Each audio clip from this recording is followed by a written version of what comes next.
Today I'm going to share with you one of my really quick, easy, healthy and yummy recipes if you want to add more vegetables to your diet. This is a really quick, easy way to do that, and you can customize this to make it work for you.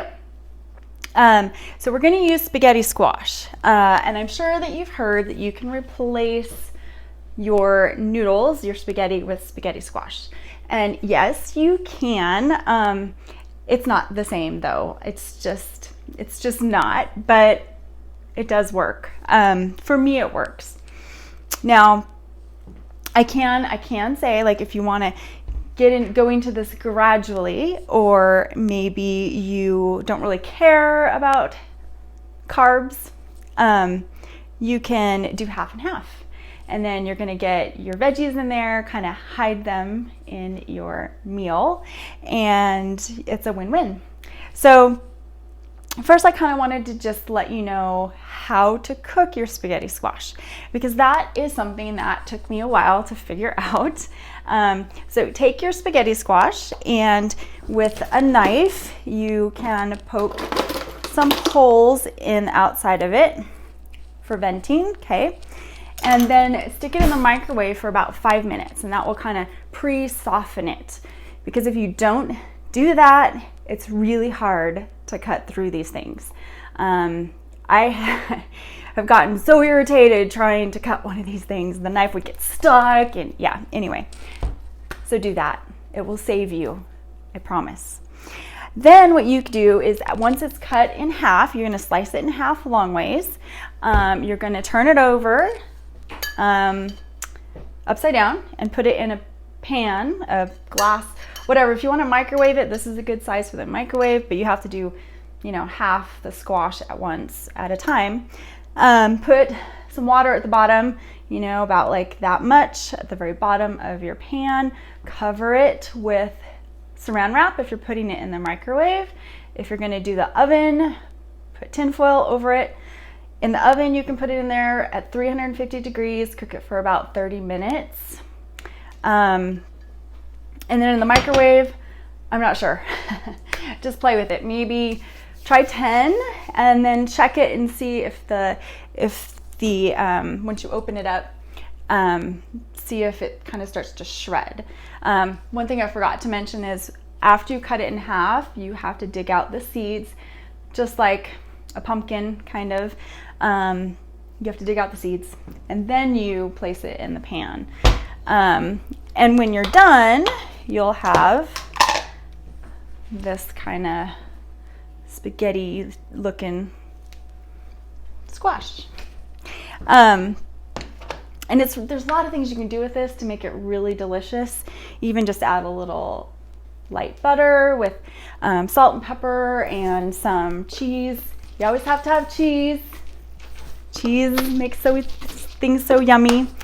So for this little quickie, what I do is I cook the spaghetti squash, and then I get my favorite, just get your favorite spaghetti sauce, whatever that is. I love the arrabbiata sauce because it's spicy, and so that's really good, but just pick your favorite sauce.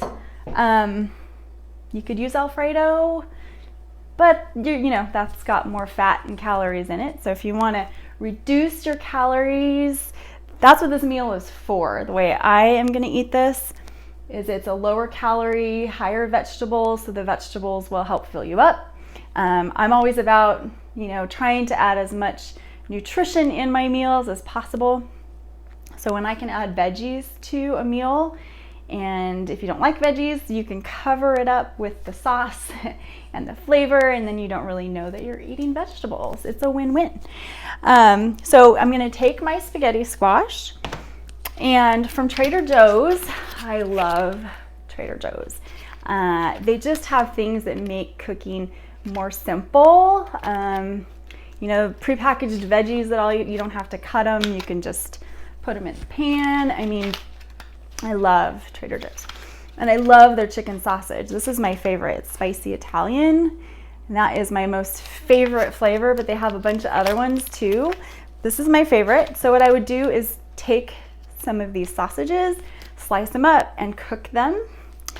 And then I'm going to warm up my sauce, put the sauce in with the spaghetti squash, put the meat in there. This is what really adds the flavor for me. Throw some cheese on there. And then again, Trader Joe's. There's this cheese. Now this is not a low fat cheese. What I do love about Trader Joe's is they have a lot of lower fat cheeses, which I cannot live without cheese. So getting the lower fat versions of cheeses makes me happy. So, but this is not. However, you don't need a lot of this to add flavor.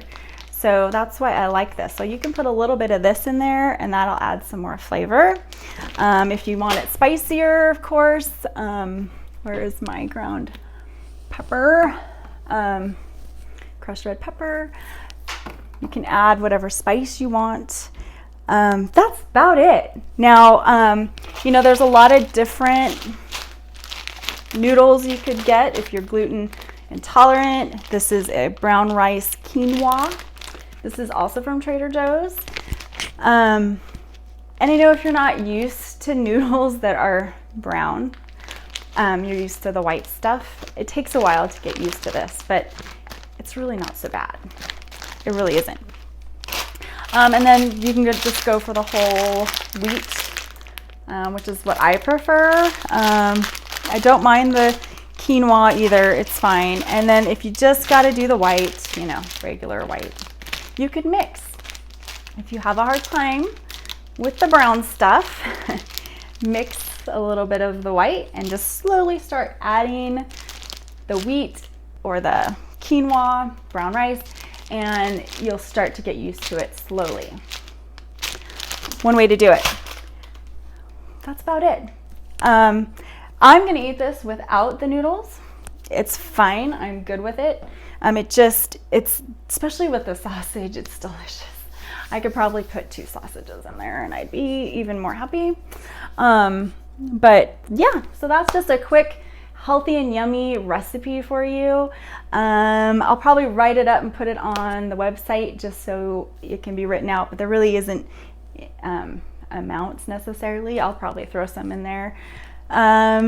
So yeah, that's it. I mean, you got every part of your whatever. You have your protein, you have your vegetables, you have your pasta if you want to put that in there. You don't necessarily need those carbs, but carbs are okay. I'm not against carbs, I promise you. For me, as long as they are whole wheat, whole grain, you're good. My necklace is messed up. Hope you enjoyed it. Have a great day.